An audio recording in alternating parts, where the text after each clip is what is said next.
Friend देखिए दीदी इसमें क्या, दीदी I love you. I love you भैया।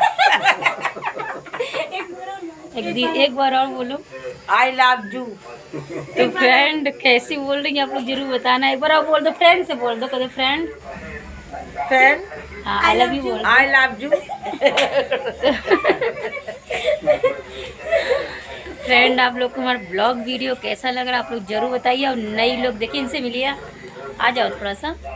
तो भोजपुरी में बहुत अच्छा डांस करती हैं ये, तो हम इनको बहुत जल्दी वीडियो में लेंगे। आप लोग जल्दी सब्सक्राइब कीजिए और बताइए और ब्लॉग वीडियो कैसा लग रहा है। अभी आ जाएंगे तो हम ब्लॉग वीडियो बहुत अच्छा बनाएंगे। तो फ्रेंड इनका घर है, देखिए हमारे हस्बैंड जी बैठे हैं। काफ़ी अच्छा घर है और बहुत प्यार सम्मान मुझे मिला। मुझे अच्छा लगा यहाँ आप आकर, क्योंकि अपना महसूस हुआ यहाँ पर, क्योंकि बहुत प्यार करती हैं हमसे। तो नहीं हो तो प्यार तो करेंगे ना। हाँ, तो हमें बहुत प्यार करती हैं, देखिए आप। तो हमारी छोटी बहन है ये, और बहुत जल्दी वीडियो में हम लेंगे इन्हें। तो बहुत अच्छी। आपका नाम क्या है? राधिका भी नाम है, ननकी भी नाम है। अच्छा, इनका नाम राधिका है। ठीक है, आप लोग कमेंट में जरूर बताना ये कैसी हैं कमेंट में। और बाय फ्रेंड, अब वीडियो